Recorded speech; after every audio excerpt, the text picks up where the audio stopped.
Hello and welcome back to the Sekimeiya Spun. In the last episode, we found Naomi and she escaped, if you can call it escape. We kind of let her go, Kate did, and then she, fled with the elevator. We don't know where she is at the moment. Well, I have a strong idea, but the characters don't know. I'll read the last sentence again.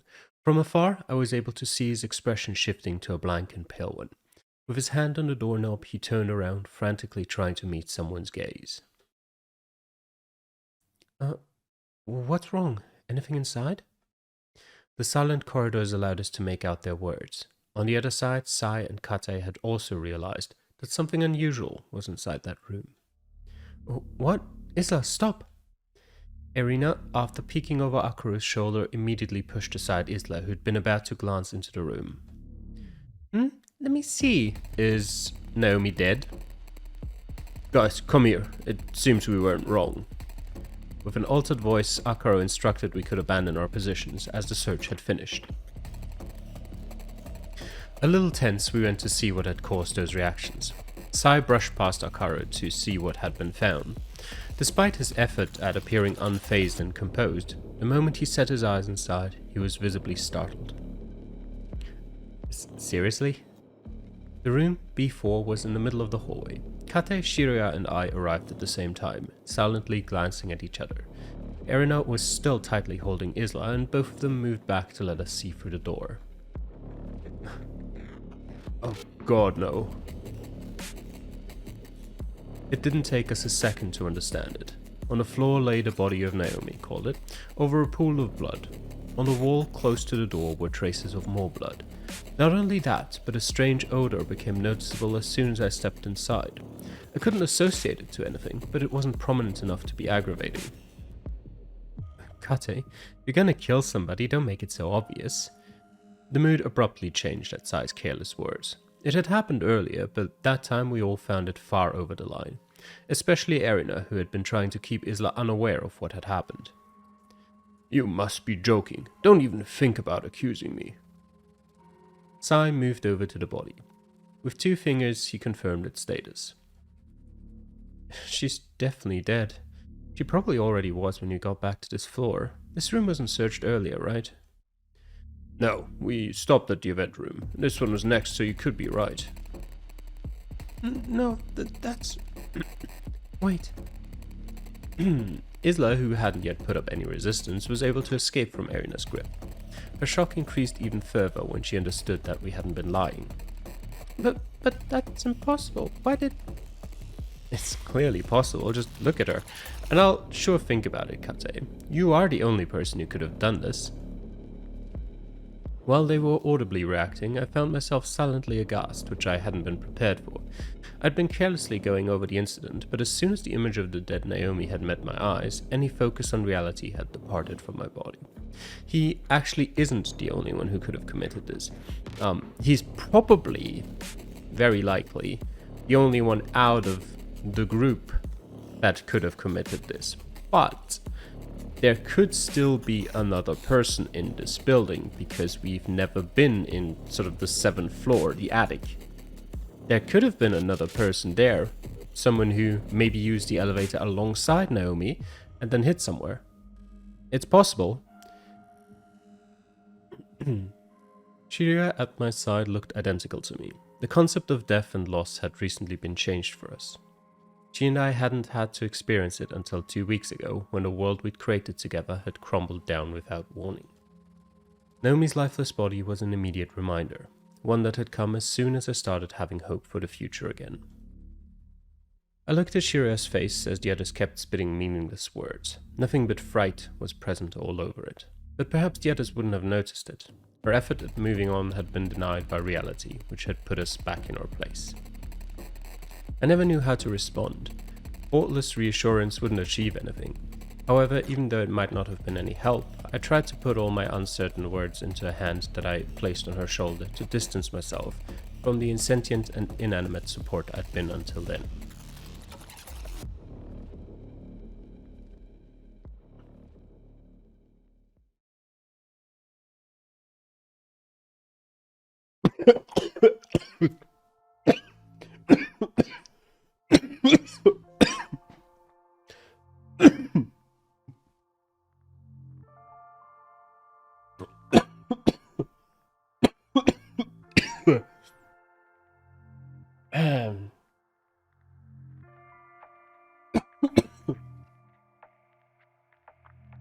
Sorry for the quick cut, I just found out again that drinking is hard. Shiria and I knew each other since our first year of elementary school, where we became classmates for the first time. Our parents were friends, which quickly tied us together. We would see one another during school and our parents' meetings, so we grew close fast. Before becoming classmates, we'd already met a few times, but we'd never exchanged any words. Our parents worked for Yoshibana's hospital, but their work involved securing deals with entities outside the town, which made them travel very often. We'd been told that the four of them were a group of friends since long before we were born, and that they all met when they were ranked lower in their workplace. A bit more than a year prior, they accepted a job offer overseas. Despite their insistent attempts at making us accompany them, we were strongly against it, as we'd lived in Yoshibana our whole lives and the idea of traveling to another continent wasn't a pleasant one. Unlike them, we didn't even know the language there. They eventually had to give up and accepted paying for our necessary expenses like food and rent. We'd lived by ourselves since then. 1 year ago, Shiria and I finished high school together. In Yoshibana, people tended to move out if they planned to attend university, seeing as the closest one was hours away. That was why we hadn't yet decided on what to do and had thought of the year 2011 as a pivotal point where we'd decide. Money wasn't an immediate problem for either of us, and we weren't sure what we wanted to study if we decided to move. The last important factor that influenced our decision had made an appearance in our lives when we started middle school. Most of us were the same people who attended elementary school together, but a new classmate named Mia moved to Yoshibana that year. At first, Shira and I didn't talk to her much, and neither did our usual group of friends. Mia quickly became comfortable with other people of our class, which kept some distance between us. That changed 3 years later, the day she approached me when I was alone. It seemed like she felt curious about us and wanted to hang out. I never really understood what drove her to do that, but we spent an entire afternoon together, and immediately after that day she would spend some time with me every so often. A few months later she appeared when Shiraya and I were together, and they introduced themselves in more depth. Since then, the three of us started to become comfortable around each other after school. It was a bit strange since Shira and I were used to being alone, but we quickly took a liking to Mia. She's dead, isn't she? She was a blunt and sincere girl, one who didn't seem to have many worries in life or think too hard about things. Even though she'd made her way into our lives out of the blue, we shortly became accustomed to her presence. While initially she'd pass time with us sporadically and act as another link between Shira and me, the frequency increased to the point where the three of us would spend almost every afternoon together. Last year, the end of high school became a little obstacle for what had grown to be our daily lives. Mia was different from us in the sense that she knew she didn't want to continue studying, and she instead started searching for a job in Yoshibana while living with her parents. The previous summer was not an easy one for us. Shira and I weren't sure what to do with our futures, and we knew that if our decisions differed, we might stop seeing each other. Behind everything else, that was always my biggest worry. And at the same time, Mia was only focused on searching for a job that could want her. I felt like I was stuck in the past, wishing that our school days could continue as always. Meanwhile, the uncertainty of the future wouldn't let Shira rest easy. That made it hard for us to keep up with each other. And even though the circumstances were perfect for a summer together, the three of us spent it alone. It all started to shift back to normal once Shira and I decided that neither of us wanted to move out for the time being. We would spend 1 extra year thinking about it, so at first that was a perfect excuse to go back to how everything had been before the holidays.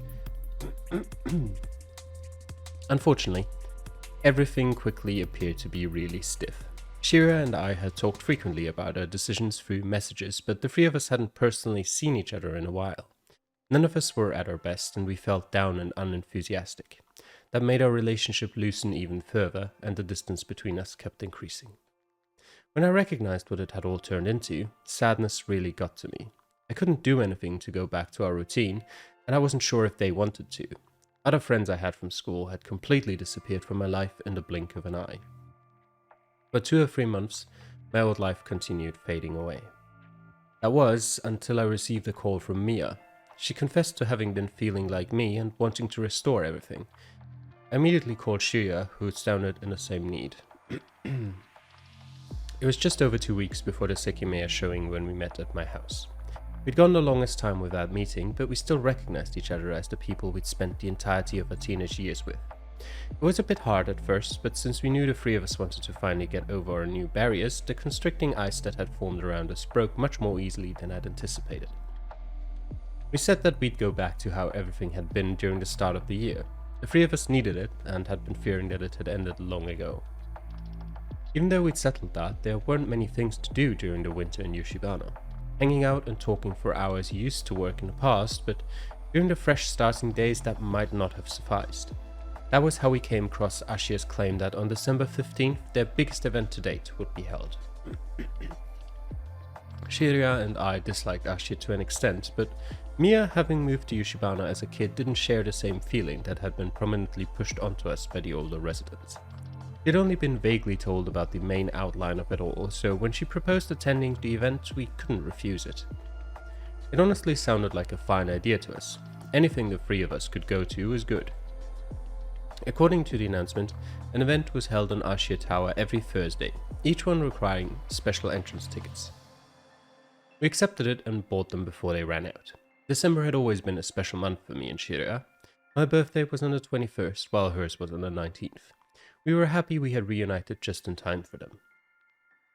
As no other special matters were scheduled to happen in Yoshibana, we decided to keep looking through Ashia's events. One that might have been interesting was scheduled for January 26th, when every gemstone in the building would be replaced. We thought that if we enjoyed it the first Thursday, maybe that'd be a good day to return. Meanwhile, we agreed to meet up frequently until the 15th. However, just the next day, Mia died. Yep, we found ourselves in an incident that took her life, and Shiria had to be hospitalized. It was comically tragic. Everything we thought we had regained was immediately ripped away from us. Shiria was in a coma for a few days, but she ultimately didn't suffer from anything major. The days during which I waited still, thinking that I might have lost the last two people from my normal life, were harder than anything I'd thought I'd ever have to suffer. To add unnecessary cruelty, neither my parents nor Shiria showed up, and they only talked to police officers and doctors over the phone. My parents even used the opportunity to request me to go live with them.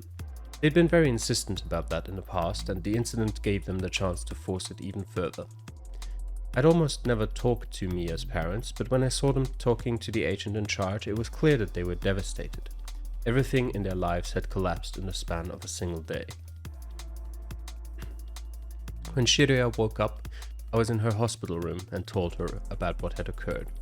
Without even being able to cry, she must have despised everything that had led to that outcome. After the doctors told her that she wouldn't have to spend more time in the hospital, I offered to let her stay at my house. Having each other as company should have been beneficial for both of us, and my parents' house was big enough. She almost accepted immediately, but she ended up saying she'd think about it. I insisted, saying that she wouldn't be a bother, and accompanied her to her apartment. Next day, she accepted and came over for a temporary stay. Despite all my efforts at being helpful, I spent the days closed up physically and mentally, hating myself for that too. I remained shut in my room, sleeping during the day and glancing through the window at night. The life we'd lived for years had met an abrupt end immediately after resuming itself. It wasn't something anyone should have experienced, and it was nothing short of impossible for us to stop wallowing in our own pathetic misery. I didn't want to distance myself from Shiria. Facing the thought of being left alone was unbearable.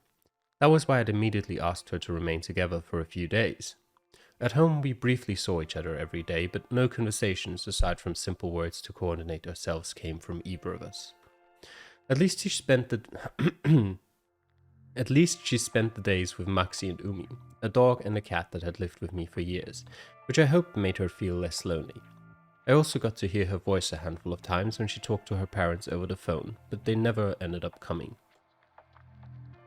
On the 14th, the day before the event, we met in the living room and saw the free tickets we'd bought for it inside the brown purse Mia would sometimes carry. Knowing that our plans would never happen completely tore me up. I didn't know whether to throw the tickets away, but before I could decide, Shiria spoke. "Should we still go?" It wasn't at all something I'd expected to hear, but it conveyed everything Shiria had been feeling. I'd been trying to muster the strength to save myself too. Despite our sudden loss, she didn't want us to grow cold again. We decided we'd go anyway, trying not to let the death of our closest friend directly kill our relationship too. We saw it as confirmation that even though everything looked more than grim, we'd do all we could to make it eventually get better. We finally talked a bit before the night came. Our schedules were all over the place, and we had to wake up very early to make it to Ashia Tower before 9. As the night went on, it was clear that neither of us would be able to sleep. Painfully conscious of our surroundings, we both stayed awake, unable to rest in any way. Once it was clear that it would persist, Shiraya suggested leaving early. It was a relieving thought, which I'd considered proposing already. I agreed immediately. I needed to move and feel the cold of the night. From Mia's purse, Shiraya took 2 of the free tickets and put them in hers, along with our identification to validate them and the keys to my house.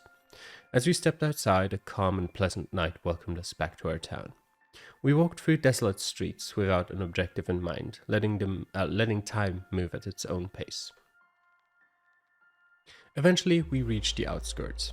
We were close to Ashia. We wouldn't usually walk through that part of Yoshibana, but we waited right outside the tower in a little plaza Ashia kept clean, waiting for the sun to rise. At 6, everything around us was covered in snow, and even though we'd grown used to the sheer cold of the mountains, staying outside for that long exceeded our limit. We walked to the entrance of the tower and were told by a guard that we could wait inside until the doors opened to the public. We were met by a lady sorting a bunch of papers behind a reception desk. Shiraya and I hadn't talked much, but not leaving each other alone more than sufficed. The only other person was a man in the middle of the room, wearing a lost look. He glanced at us for an instant before going back to his previous gaze. We'd later learn his name was Akaro, and I would speak to him for the first time in the event room.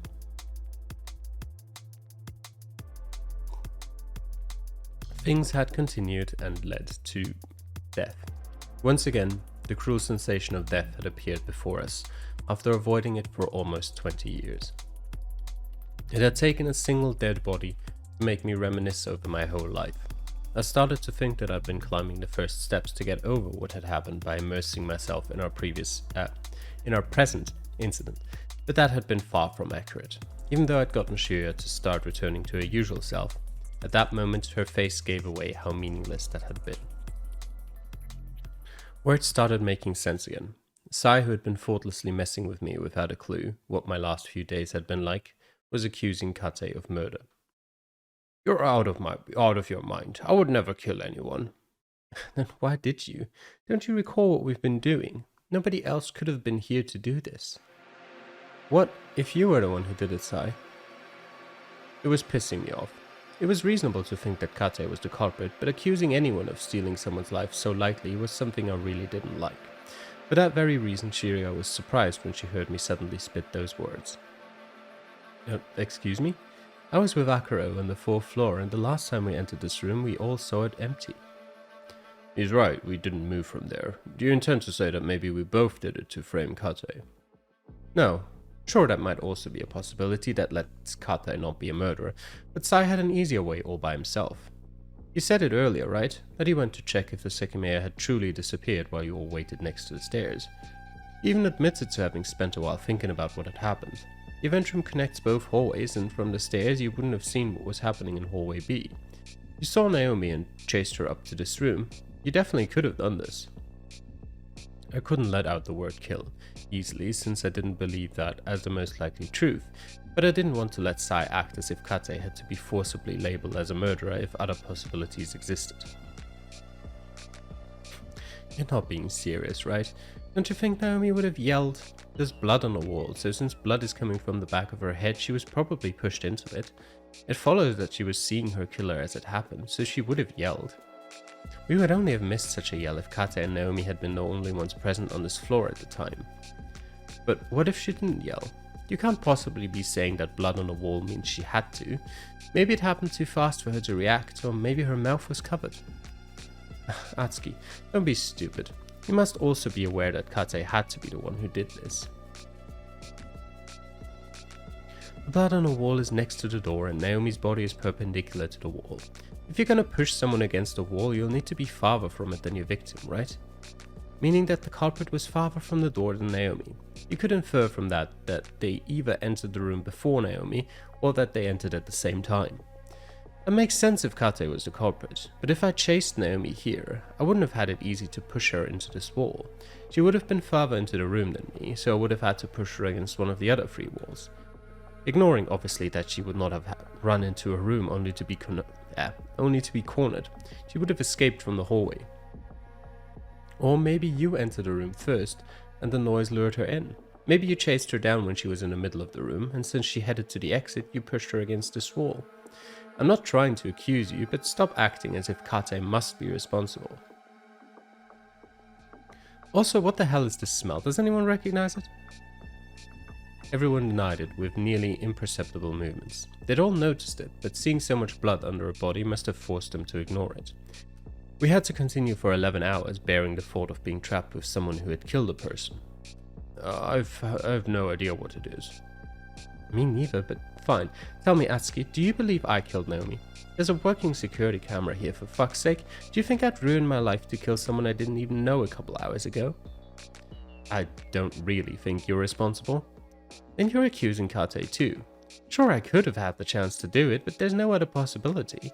If you're saying you think I didn't do it, you're also saying you think Kate did. I would never kill a person. This has gone too far, Sai. Oh, shut the fuck up. You're wrong. There is at least one more possibility. What? Did Naomi jump into the wall and break her head open? Remember when the elevator went up before you all reached this floor? It stopped on the 6th. Shira and I made sure nobody could have gone unnoticed, but there is a way around that. Right, through the door we can't open. The one leading to the attic. He's right. Someone could have gone in before we got there. Shira was trying not to let the shock and despair consume her, and I was glad to be backed up.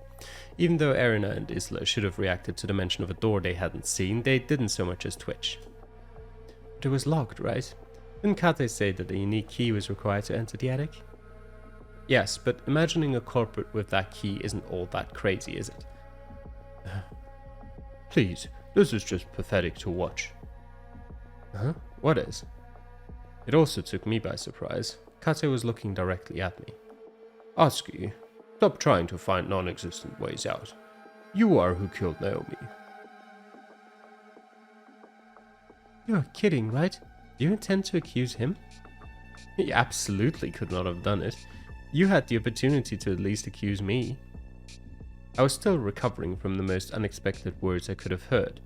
He had, without warning, accused me of having killed Naomi. Sorry, but how do you think I did that? I was always with Shira, and security cameras must have registered every one of my actions on the higher floors. And not only that, but he didn't have a chance to make it down without being spotted. That's why I've come to the conclusion that you're all lying to me. All of you. I'm sure of it. Atsuki was here when Naomi and I were on this floor. You guys are giving him a very solid alibi, one that's not possible to circumvent. That's why you must all be lying. However, it is as you say, security cameras had to record what happened in this room and on the office floors. Your lie won't last long once the system is recovered. It's gotten into you. At least your lies earlier were well thought out. He's right, this is almost disappointing. Try to convince anyone of that. For the first time, one of Sai's retorts was well received by everyone else. Kate had alleged they were all liars. They knew the truth. I hadn't killed Naomi. You're only digging your own grave by acting as if we're all conspiring against you. You had an actual method of escape that Atsuki provided you with. Taking it would have been a much smarter decision than boldly accusing him. It's especially idiotic even for this guy. Why are you saying that Atsuki was in this floor? Because I saw him. After Naomi left, when she understood that I wouldn't believe her claims, I heard a noise. In this hallway B, I saw Atsuki. It surprised me, so I kept silent and waited for him to move. However, trying not to be seen also made me lose track of him completely. I looked around a bit, but I couldn't find him or Naomi again. When I went back up, I saw him with the others, and you all said that he could not have been downstairs. That's what leads me to the conclusion that you've all been lying to me. That ridiculous claim, if anything, explained why Kate had insisted multiple times that the elevator group might have been able to sneak down. Naturally, though, it was met with silence and shared disapproval. At least this proves you're nothing but a lying machine. Your fuel must have run out and now you can only fabricate these pathetic things. You think you sound smart, but I believe all of us here know that you are the one lying. Let me just tell it to you straight. In a 1 in a million chance that you're either telling the truth or hallucinating, what you saw could not have been Atsuki. If you actually saw someone, it wasn't him. Incorrect. I am certain it was him. His clothes could have been borrowed, but borrowing a face and the size of someone's body is much different. I don't know why you're all lying and aiding a criminal, but I'm certain of what I saw. Then we're left with a hallucination. You get your brain checked recently? I will refrain from saying anything else. When this is all thoroughly investigated by the police, the truth will be proven. As I knew I hadn't killed anyone, I hadn't been seriously considering any of it. I'd ruled it as just Kate's desperate, pathetic and ineffective way of not being suspected. My attention had diverted to one of the cabinets present with us in the room. At first glance it looked like every other cabinet we'd been seeing, but there was something unusual about it. On its right side was what looked like to be a small wheel. To get a closer look, I approached it, making sure not to step on any of the blood. As I moved to it, I was once again reminded of the inexplicable odor I'd never smelled before, which was starting to blend in seamlessly. Did you see something? Yeah, this. Oh, it's a temperature regulator. How interesting. What's it set at? Nothing. It says room temperature. I turned around to meet Kate's eyes. Some cabinets have temperature functions, like the Sekimeiyas. This room has them. The white wheel looked a bit damaged, which was what had caught my attention. Anything could have caused that, but it went against the elegance seen everywhere else in the room. I kept inspecting it. Behind it, I quickly noticed another similar wheel, a bit smaller in size. And what's this one for? That one? It regulates the temperature.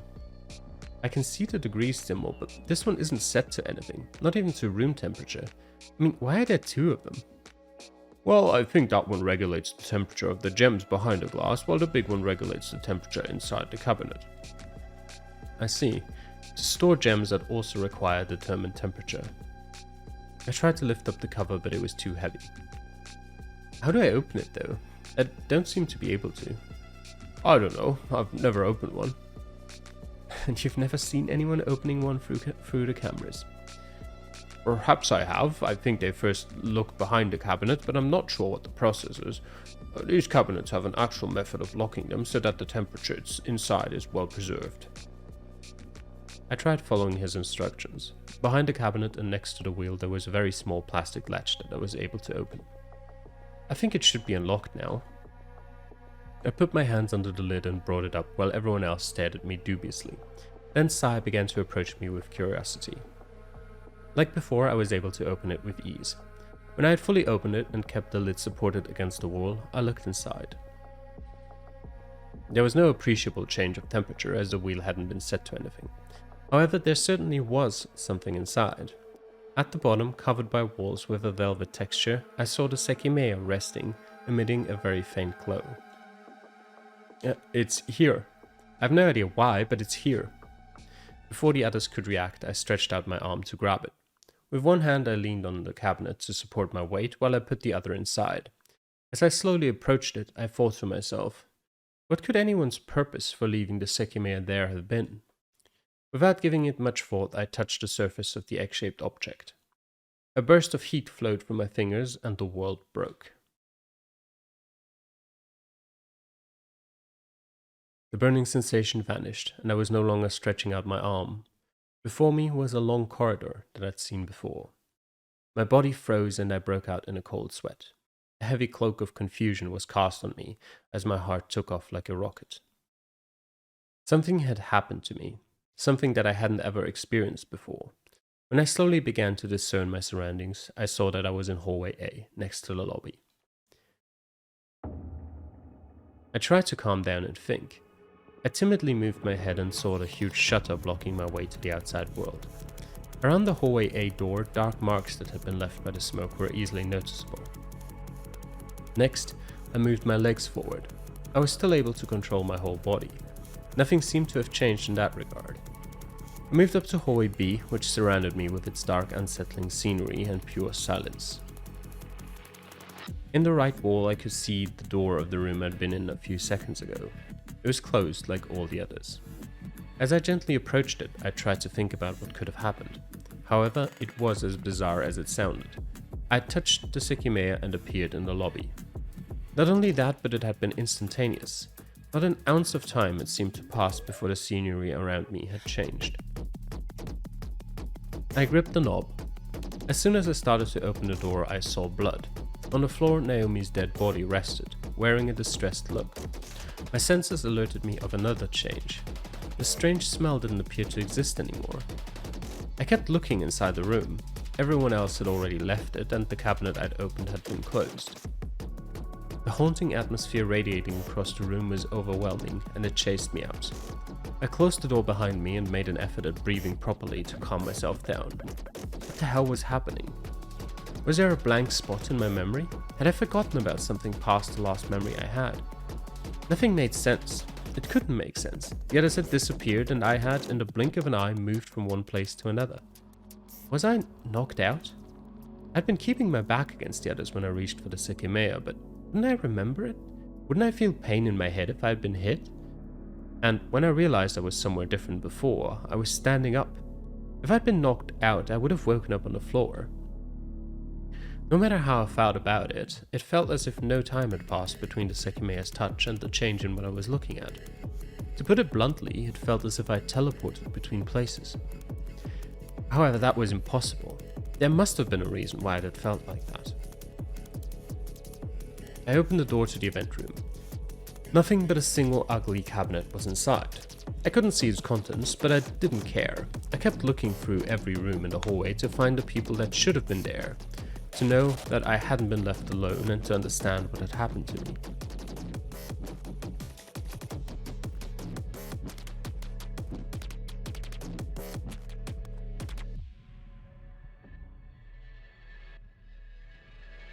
The briefcase still there.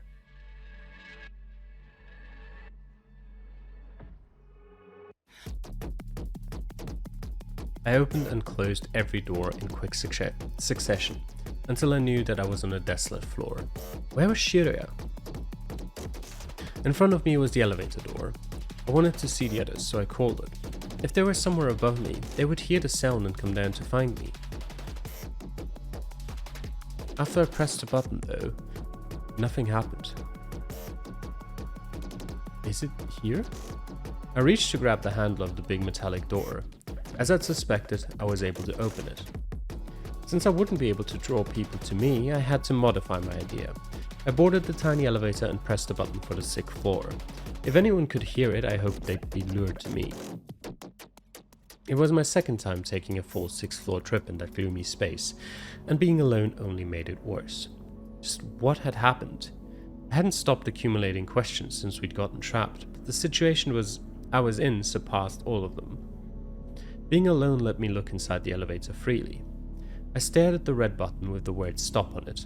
Once again, that told me I was inside a fairly old elevator, as those types of buttons had recently disappeared to avoid criminal attacks.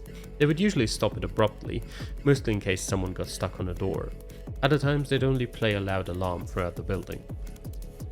On the wall next to it, there was a little paper with instructions detailing how it worked. I took the time to read it, trying to calm myself down. Pressing the stop button will instantly deactivate the elevator and contact an emergency line. It is strictly prohibited to press it without a good reason, and to prevent ulterior uses, the elevator won't be enabled again until a staff member consents. Keep in mind that you are being recorded. I looked behind me, and sure enough, I saw a small camera in an upper corner letting out a green light. It seemed Ashia had made sure the button would only be used during a real emergency. Regarding the contact line, it was likely it had been nullified by the alarm. The remaining seconds once again left me in awe at how unsettling that small and quiet elevator could get. Even though I could hear the friction of the ropes, that imposing and deep sound that was more than apparent outside couldn't be appreciated well from the interior.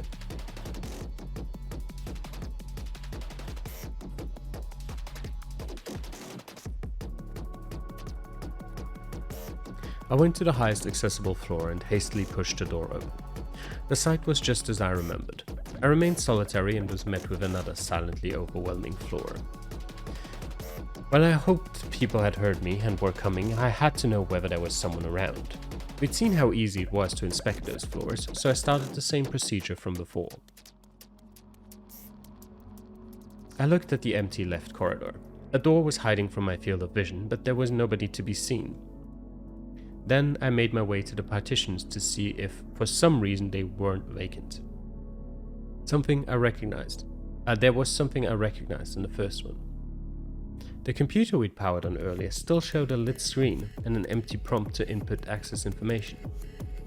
Without paying any mind to it, I entered the second partition. Being alone meant that I couldn't keep watch over the connecting corridor. In the second and third partitions, my only company was a functioning camera recording my every movement. I sat on a chair and sighed deeply, despising the sudden turn things had taken. Did we not have enough already? What the fuck had just happened? My whole body hadn't stopped shaking for a second. I rejected the thought that any of it was real. I left the 3 partitions once I felt ready to continue, but I still felt beaten. I was about to repeat my movements on the floors below when I heard a very distinguishable sound coming from my left. Footsteps, and ones I knew I'd heard many times in the past. I turned around and saw Shiria coming out of the left corridor. I didn't have time to act surprised or throw a bunch of questions at her before she spoke. "Oh, you're here. I found something." Oh. Completely unfazed, she opened the transparent door and entered the first partition. I was left outside, bewildered and utterly confused. Without looking back, she stepped to the next door. How could that have been a reaction after seeing me? I was too shocked to follow her. Even though my confusion had only grown stronger, I was glad to see I wasn't alone, and she had appeared from the left corridor. So, theory here. He was transported to the past. Not necessarily sure how, but this is why Kate saw him downstairs, because he was downstairs. I don't know how that makes sense with his present memories, because surely those would lead to, just disparities and inconsistencies. But that seems to be the most I say logical. It's obviously not logical, but that seems to be the most likely scenario here. I walked to it. I knew an extra door was located at the end, so I approached it wondering if she'd come out of it.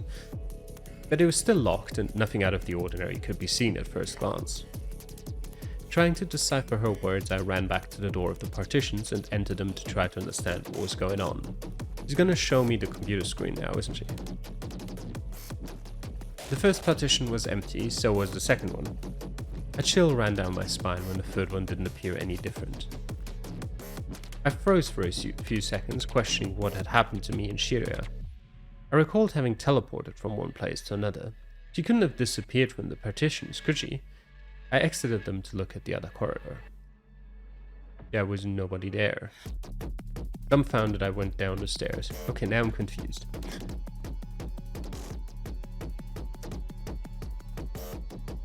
There was nobody on the outer part of the 5th floor, so I looked through the partitions. The 3 of them were empty. As I was about to make it out, I stopped myself in the middle partition, lost and much more than confused. What the hell was my objective? Hadn't I just found Shiria and been completely ignored? She'd acted as if I'd been a ghost and had moved on only to immediately disappear again. I hadn't stopped moving since we'd gotten trapped, but that was the first time I couldn't settle on an objective to pursue.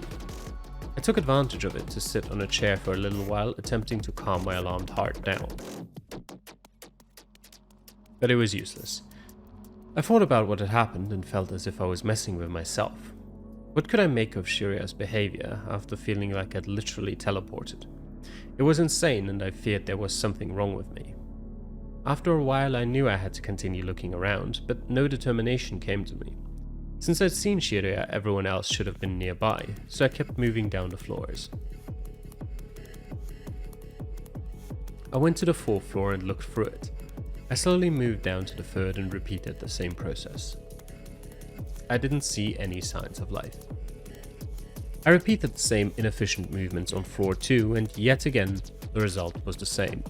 The crystal floor where my lonely adventure had begun was the one that remained. Surely anyone would have been able to make it past me while I've been looking through the partitions, so I couldn't even be certain nobody was above me, even less so having spent minutes inside one. I didn't know where to begin, but I quickly spotted an obvious point. After peeking at both hallways, I saw an open door in hallway B. It belonged to the room where we'd found Naomi's corpse, where I'd last seen the others. I approached it, but I couldn't see what was behind it through the small gap. As I kept getting closer, I started to hear something. There were voices sounding shocked and confused. The doorknob was finally in reach. I ignored it, simply pushing the door open, and a very familiar sight appeared before me.